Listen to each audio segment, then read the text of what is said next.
Mouvance Zaf et Albert, pas de représentants au sein de la CES.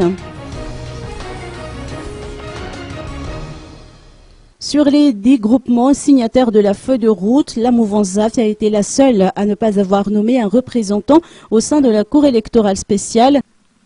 Il y a une logique à cela, a avancé le ministre Tabera Ranjemanansou. Selon ses explications, la mouvance ZAF a toujours estimé qu'il faut inverser l'ordre électoral afin que les élections constitutionnelles se tiennent avant les scrutins présidentiels.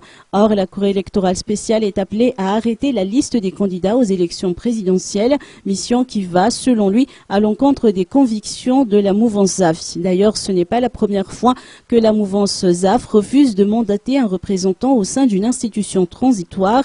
Souvenons-nous qu'elle avait fait pareil pour la Sénite, pour le Conseil supérieur et pour le Congrès de la transition. Ceci étant, le ministre Tabera Ranjemanansou maintient sa candidature au présidentiel.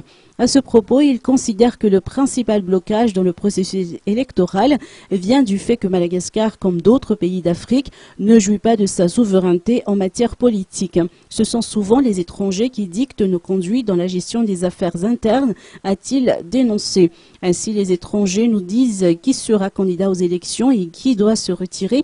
Et c'est ce qui se passe quand le peuple n'ose pas se révolter, a-t-il conclu.